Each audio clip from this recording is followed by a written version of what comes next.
Okay, welcome in. I'm going to be reviewing Wednesday's action from the Major League Baseball season. There were 14 games on tap, so let's dive in.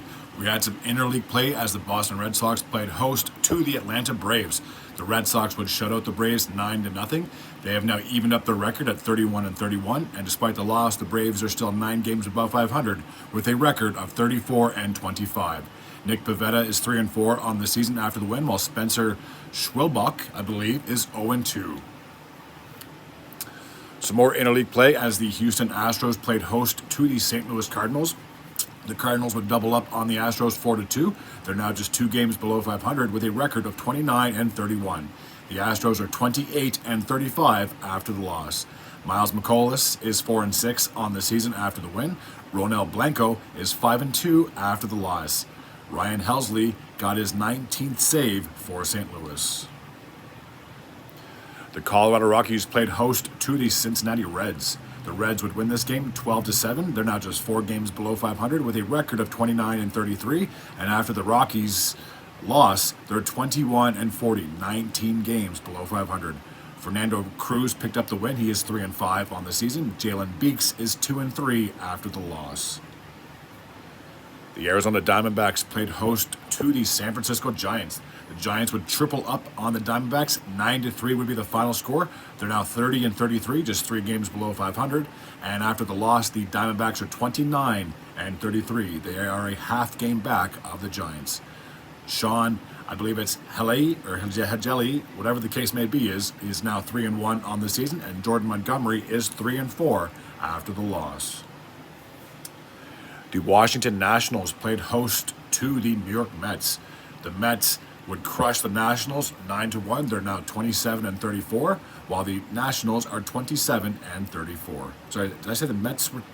Hold on a second. The Mets 27-35, Nationals 27-34. There we go.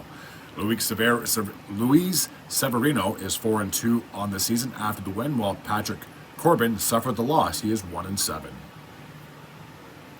The Philadelphia Phillies played host to the Milwaukee Brewers. The Phillies would shut out the Brewers 2-0, improving their record to 44-19. And despite the loss, the Brewers are 10 games above 500 with a record of 36-26. Aaron Nola got the win. He is 8-2 on the season. Aaron Ashby suffered the loss. He's 0-2. Jose Alvarado got his 10th save for the Phillies. The Pittsburgh Pirates played host to the Los Angeles Dodgers. The Pirates would win this 10-6. They're now just 3 games below 500 with a record of 29-32. And despite the loss, the Dodgers are 38-25, still 13 games above 500. Paul Skenes is 3-0 on the season after the win, while James Paxton suffered his first loss. He is 5-1. Some more interleague play as the Miami Marlins played host to the Tampa Bay Rays. Tampa Bay would win this game 5-3. They have now evened up their record at 31-31. And after the loss, the Marlins are 20 games below 500. Wow. Richard Lovelady is now 2-4 on the season after the win, while Braxton Garrett suffered his first loss of the season. He is 2-1. Pete Fairbanks got his 7th save for the Rays. The New York Yankees played host to the Minnesota Twins. The Yankees would win this game 9-5, almost doubling up on the Twins, improving their record of 44-19. And despite the loss, the Twins are 5 games above 500 with a record of 33-28. Carlos Rodon is 8-2 on the season after the win, and Chris Paddock is 4-3 after the loss. The Toronto Blue Jays played host to the Baltimore Orioles. The Jays would win this one narrowly, 3-2. They're now 3 games below 500 with a record of 29-32. And despite the loss, the Orioles are 18 games above 500 with a record of 39-21.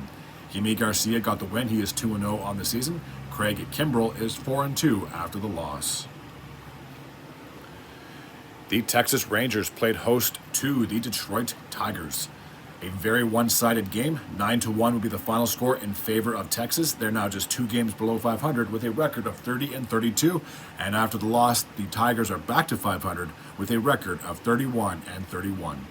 Jose Urena is 2-5 on the season after the win, while Joey Wentz suffered the loss. He's 0-1. A battle of the Windy City continued as both Chicago teams were in action as the Cubs played host to the White Sox. 7-6 would be the final score in favor of the Cubs. They have now evened up their record at 31-31, while the White Sox dreadful season continues. They are 32 games below 500. 15-47 is their record. Hector Neris got the win. He is still perfect on the season with a record of 7-0. Michael Kopech is a 1-6 after the loss. The Los Angeles Angels played host to the San Diego Padres. Some more interleague play. The Angels would win this game 3-2. They're now sitting at 24-38, and the Padres are now a game below 500 with a record of 32-33. Jose Soriano is 3-5 on the season after the win. Dylan Cease is 5-5 after the loss. Matt Moore picked up his first save for the Angels. And the last game from Wednesday took place in Oakland as the Athletics played host to the Seattle Mariners. A very low scoring game, 2-1 will be the final score in favor of the Athletics. They are now 25-38 on the season, still 13 games below 500, and despite the loss, the Mariners are 7 games above 500 with a record of 35-28. Joey Estes is 1-1 on the season after the win. Logan Gilbert suffered the loss, he is 3-4. Mason Miller got the save for the Athletics. That is his 11th of the season. Alrighty, that takes care of Wednesday's recap from the Major League Baseball season. As always, if you're new to this channel and you like this type of content, feel free to hit the sub button. I'd be very grateful and very appreciative. Until next time, take care.